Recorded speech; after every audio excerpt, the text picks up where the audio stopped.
हनुमान जी अत्यंत ही क्रोधित मुद्रा में तीव्र गति से देवलोक की तरफ जा रहे थे।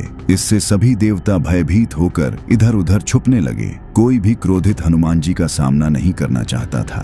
तभी हनुमान जी ने अपनी दिशा यमलोक की तरफ मोड़ दी और यमलोक के द्वार पर पहुंचकर यमराज को पुकारने लगे। क्रोधित हनुमान जी की गर्जना सुनकर यमराज अपने शक्तिशाली यमदंड के साथ बाहर आए और जिस यमदंड से संसार में कोई भी बच नहीं पाया, उस यमदंड से यमराज ने हनुमान जी पर प्रहार कर दिया। दरअसल गंधमादन पर्वत की कंदराओं के बीच माता अंजना के कमरे में एक भयानक सन्नाटा पसरा हुआ था। बालक हनुमान अपनी माँ के पास बैठे थे, पर आज उनकी माँ की सांसें अत्यंत धीमी थीं और शरीर ठंडा पड़ रहा था। हनुमान जी की कांपती हुई आवाज गूंजी, माँ आंखें खोलो माँ। माता अंजना ने बड़ी कठिनाई से अपनी आंखें खोली और अपने पुत्र के गालों को छुआ। उनका स्वर एक धीमे स्पंदन जैसा था, वत्स मेरा समय आ गया है, अब मुझे जाना होगा। नहीं माँ नहीं, हनुमान चीख उठे, आप मुझे छोड़कर कहीं नहीं जा सकती। परंतु विधि का विधान अटल था। अगले ही क्षण माता अंजना का शरीर निश्चल हो गया, उनकी सांसें थम गईं। यह देखते ही बालक हनुमान की आंखों में प्रलय की ज्वाला धधक उठी। उनका शरीर अग्निपुंज की भांति तपने लगा। उनके भीतर का रुद्र जाग उठा और उस एक चीख से संपूर्ण ब्रह्मांड कांप गया।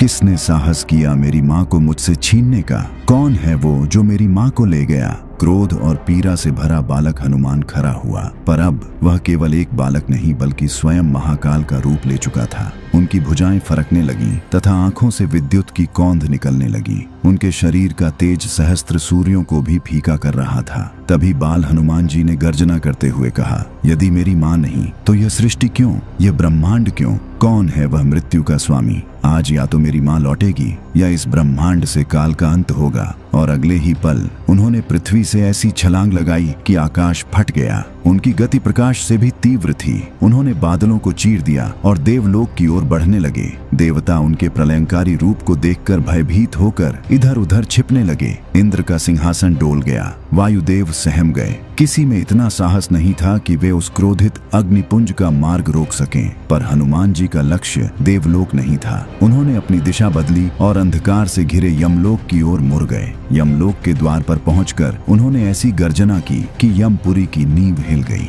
कहाँ है मृत्यु का राजा? कहाँ है यमराज? आज अंजना का पुत्र उनसे न्याय मांगने आया है। उनकी ललकार सुनकर स्वयं यमराज, जिनके हाथ में वह अमोघ यमदंड था जिससे आज तक कोई प्राणी नहीं बच सका, अपने भवन से बाहर आए। उनकी आंखें अंगारों की तरह जल रही थीं। उन्होंने गंभीर स्वर में कहा, हे बालक, तुम काल के नियम को चुनौती दे रहे हो। मृत्यु ब्रह्मा का विधान है, उसे कोई नहीं बदल सकता। यह सुनते ही हनुमान जी का क्रोध अपनी चरम सीमा पर पहुंच गया। उन्होंने अपनी गदा उठाई और यमराज पर आक्रमण कर दिया। यमराज ने अपना यमदंड उठाया और हनुमान पर प्रचंड प्रहार किया। ब्रह्मांड ने अपनी सांसें रोक लीं। जिस यमदंड के स्पर्श मात्र से प्राण शरीर छोड़ देते थे, वह जब हनुमान जी के वज्र समान शरीर से टकराया तो निष्प्रभ हो गया। हनुमान जी पर उसका कोई प्रभाव नहीं हुआ, क्योंकि कुछ समय पहले ही सूर्य को फल समझकर खाने के उपरांत उन्हें यमराज ने ही यमदंड से अभय होने का आशीर्वाद दिया था। हनुमान जी ने फिर कहा, मुझे मेरी माँ वापस कर दो।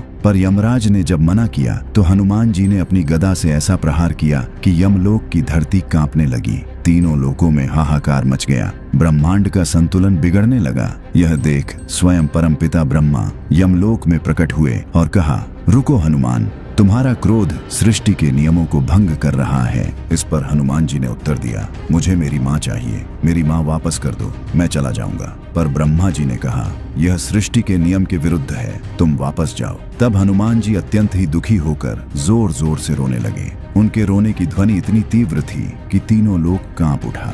और तभी वहां प्रकट हुए भगवान विष्णु। और तब भगवान विष्णु ने माता अंजना के प्राण हनुमान जी को सौंप दिया। जैसे ही हनुमान जी माता अंजना के पास पहुंचे, वो दिव्य प्रकाश रूपी प्राण माता अंजना के निश्चल शरीर में प्रविष्ट हुआ और माता अंजना के मुख से पहला शब्द निकला, हनुमान। उस एक शब्द ने हनुमान जी के संपूर्ण क्रोध को शांत कर दिया। और इस वीडियो में देखिए कि जब रावण को पराजित करने के बाद बाली अहंकार में गरजता हुआ हनुमान जी को ललकारने लगा और सामने जाकर उनकी आधी शक्ति खींचने लगा। इस पर हनुमान जी ने अपना विकराल रूप लेकर ऐसा क्या किया कि बाली थर थर कांपता हुआ डरकर भागने लगा।